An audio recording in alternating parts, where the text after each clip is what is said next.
The warrior angels who guard creation, dominions, virtues and powers. The second sphere. Beyond the burning hosts of the Empyrean lies a realm of power and dominion. A realm where angels hold creation together, keeping the cosmos from falling back into chaos. They are the second sphere, heaven's commanders, its enforcers, and its warrior legislators. Tonight, we uncover the mystery of the angels, dominions, virtues, and powers.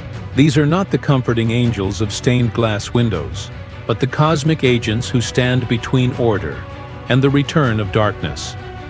If the first sphere of angels, the seraphim, cherubim, and thrones, radiate the pure will of God, then the second sphere is tasked with executing that will.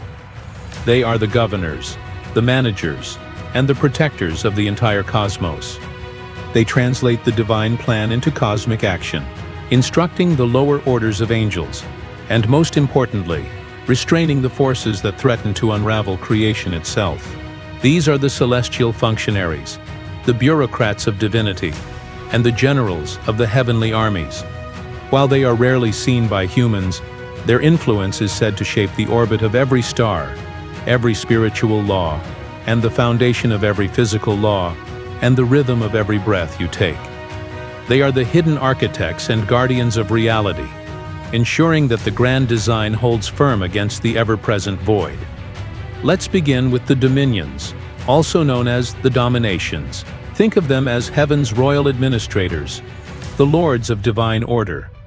Their primary role is to govern the duties of all the lower angelic orders, acting as a bridge between the divine will perceived by the first sphere and the actions carried out by the third. They ensure that God's purpose flows downward without interruption, without corruption, and without delay. Ancient texts describe their presence not as physical bodies, but as an overwhelming aura of authority, often symbolized by a shimmering crown of light and glowing orbs of command held in their hands. These orbs represent their dominion over the universe. They don't micromanage, they delegate. They assign tasks to the angels below them, ensuring the smooth operation of the cosmos. The dominions are said to descend to the physical universe only during the most critical, world-altering turning points in history. These aren't minor interventions. We're talking about the dawn of new geological eras, the turning points of great wars that decide the fate of civilizations. Wars, events of mass extinction, and even moments of profound spiritual significance, like resurrection. Their appearance is a sign of immense gravity. If the dominions were ever to appear directly before mankind, it would mean that the world itself is being weighed on a cosmic scale, and a momentous judgment is about to follow. Their presence signifies that the very rules of existence are being re-evaluated. The virtues, spirits of miracles. Next, we encounter the virtues, also called the brilliant ones, or spirits of motion. If the dominions are the administrators, the virtues are the conduits of divine power, the engineers of miracles. They are tasked with controlling the fundamental forces of nature: light, motion, gravity, and the very life energy that animates creation. Imagine them as radiant winged forms streaking like comets through the heavens, pouring divine energy into the material world. Every miracle that defies the known laws of physics, every sudden healing that medical science cannot explain, every moment of the unexplained or inexplicable restoration is believed to travel through their domain. They are the power surge of heaven. When they descend, the effects are tangible and dramatic. Storms are said to calm at their command. Mountains obey their will, and even the dead may be given the chance to breathe again. The virtues are not just about grand, explosive miracles. They are also responsible for maintaining the natural order. They are the unseen force that keeps planets in their orbits and fuels the light of distant stars. They infuse the world with courage and grace, especially for those facing immense trials. So when a person finds an unexplainable reserve of strength to overcome a tragedy, some theologians would say that is the subtle work of a virtue, channeling a sliver of heavenly power to a soul in need. Finally, we come to the powers. If the dominions are the rulers and the virtues are the miracle workers, the powers are the angelic military, the guardians against the darkness. They are heaven's dedicated soldiers, the first and last line of defense between the created universe and the unfathomable void.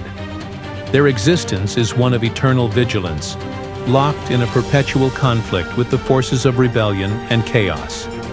Their purpose is stark and uncompromising: to protect the cosmic borders and to combat any demonic influence that seeks to corrupt or destroy. They are the sentinels of the pathways of heaven, ensuring no malevolent force can ascend to threaten the higher realms. There is a tragic and profound dimension to the powers. Ancient theologians taught that the first fallen angels, the original rebels who followed Lucifer, were once members of this very order. They were warriors corrupted by pride and the very nature of war itself. Because of this catastrophic betrayal, the powers who remained loyal are said to be the most formidable and incorruptible of warriors. Having witnessed the fall of their own brothers, they are now immune to corruption, fearless before any evil, and unwavering in their duty. If demons rise to wage war on creation, it is the powers who answer the call. And they do not negotiate.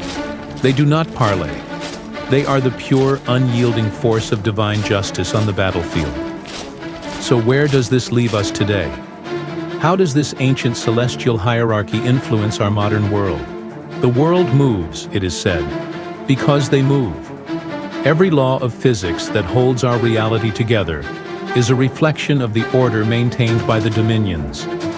Every unseen miracle, every moment of hope against all odds, echoes the work of the virtues. And every stand against darkness, every victory of good over evil in the hearts of men, mirrors the eternal battle fought by the powers. They are the silent, unseen pillars that support our existence. We live our lives completely unaware of their cosmic duties, their ceaseless vigilance. And perhaps that is for the best. We never see them. We never witness their grand designs or their terrible wars, because if we did, if these celestial governors and warriors were to make themselves known to us, it would mean the fundamental laws of our reality were breaking down. It would mean the final battle is no longer a distant threat, but is already at our door. Have you seen angels? I have. Comment below your experience. In our next journey, we descend from the cosmic realm into the sphere that walks closest to mankind. We will explore the third sphere, the principalities, archangels, and the angels themselves. These are the messengers, the guardians, and the warriors who directly shape human history and individual destiny. Join us again as we continue to step out of the darkness. If you found this journey illuminating, please consider liking this video and subscribing for more explorations into the unseen. Thank you for watching.